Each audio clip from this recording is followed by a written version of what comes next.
Most of y'all don't know me, but those that do have come to expect opening 3 full rounds of exceeded character limit alliance mail from me, trying to share any and all of the tips I've learned along the way. They have coined this Vismail.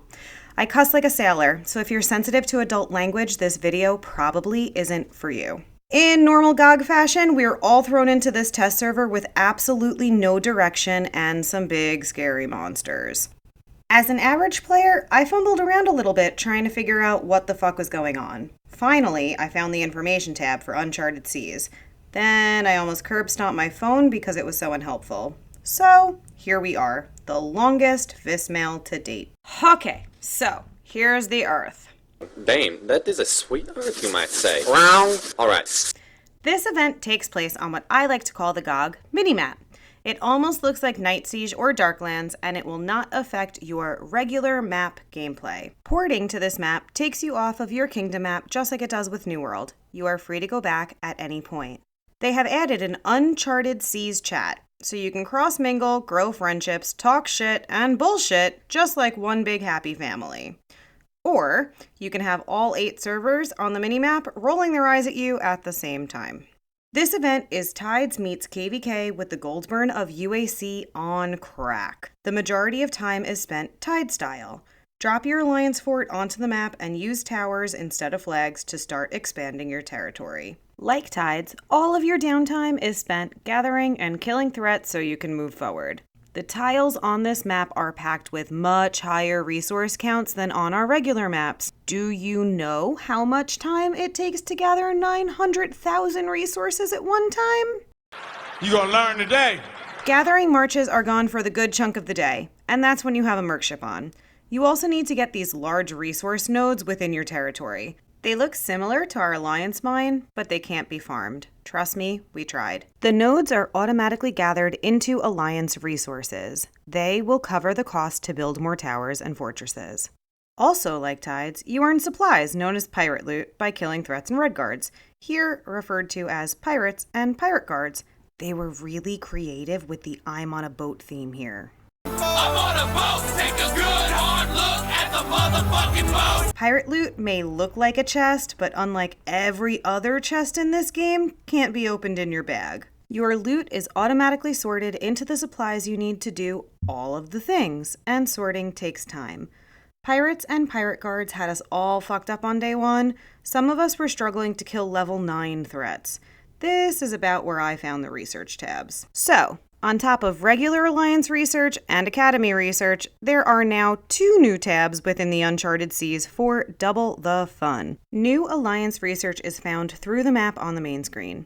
This research is for territory advancement and battle boosts. Just like donating to Alliance research in regular gameplay, you donate here to push Alliance Seas research.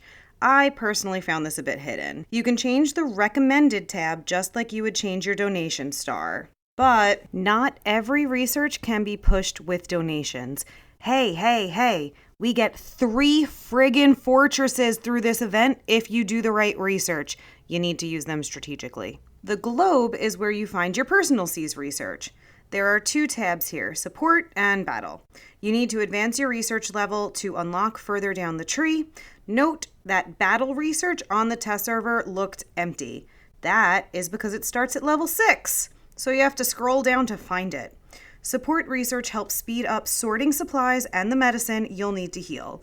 On both tabs, there is a secondary research tree for extra benefit. You need to focus on these. Battle research helps you kill higher threat levels first, and then it gets into the good stuff later in the tree. Ultra rallies are the coolest thing GOG has ever done, but I'll touch on those in a bit. On to the map. Based on the information currently obtained, 8 kingdoms will enter the Uncharted Seas map in their own Level 1 area. Every alliance is tasked with expanding their territory from the outskirts of Level 1 into the Level 4 center. As long as your castle is within your territory, it cannot be attacked. You can use advance ports or fortress ports to move your castle throughout your entire territory. Just like with Tides, if your territory borders another alliance's territory, they can hit your towers. Meaning, if you are on the front line and a tower is demolished, you will no longer be in the safe zone and you can be hit. Along the way, you'll be liberating towns, known here as landmarks. Your alliance can conquer these by kicking out the pirates. Just like with tides, your territory must border the landmark before you can hit it. You cannot rally these buildings, it is solo hits for the win here. After you give the pirates the boot, you then have to occupy the landmark until it goes into protection status and bubbles like KBK. Different landmarks are found as you progress, and each type gives you a different boost. Resource gathering speed, bonus resources, stamina reduction, extra march cap, extra rally cap, troop attack, a training speed boost, and finally extra army damage and army damage received. You can obtain all of these different boosts, but cannot stack the same type of boost by occupying the same type of building 2 times. All active alliance boosts are listed in Alliance Overview. Unlike tides, it's not just a race to these landmarks. The landmarks here start bubbled, just like our KVK Palace. It opens at a specific time, so making it to the border is only half the battle. The amount of landmarks on the map is limited. You will come head to head with other alliances looking to take these buildings for these buffs. Not only do you need to hit and occupy these landmarks, you need to protect your territory to remain bordered with it. Remember, if you border another alliance, you can demolish. So at any point, you can cut off an alliance's lifeline to these landmarks by taking out their towers. So, most of us dropped and garrisoned multiple towers within the same lifeline square for added protection. In order to advance from level 1 to level 2, or from level 2 to level 3, your alliance will also need to occupy bridges. Having ownership of these allows you to teleport and build into the next level. We tested sharing bridges with other alliances, and it is possible, as long as your territory connects on the outside. But it was a bit of a hassle, and it took a lot of organization. Being the first to occupy landmarks gives you extra rewards, but your protection status only lasts for so long. Throughout the longevity of this event, bubbles will drop and other alliances can steal your buffs by occupying your landmarks if you are not around to defend it.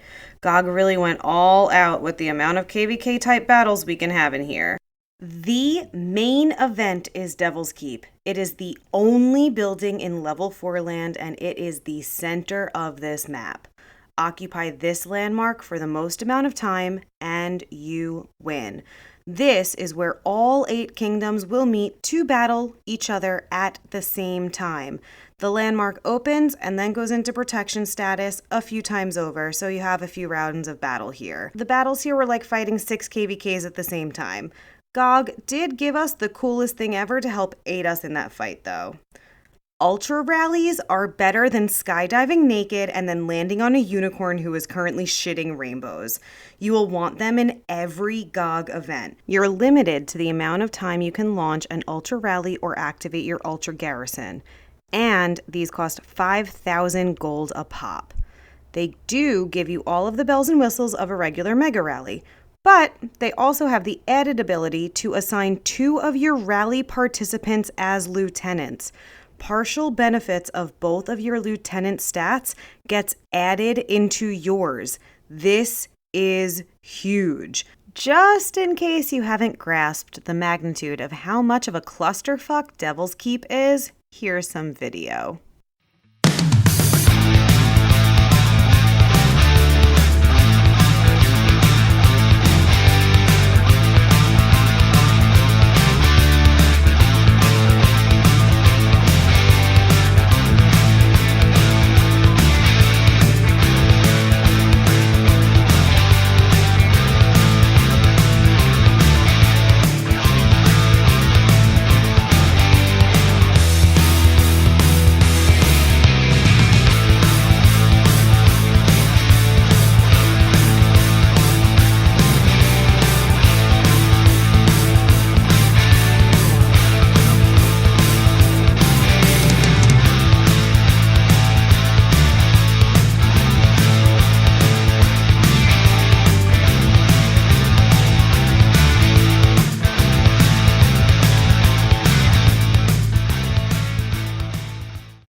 And now, the moment you've all been waiting for, and probably the reason you're still watching this video.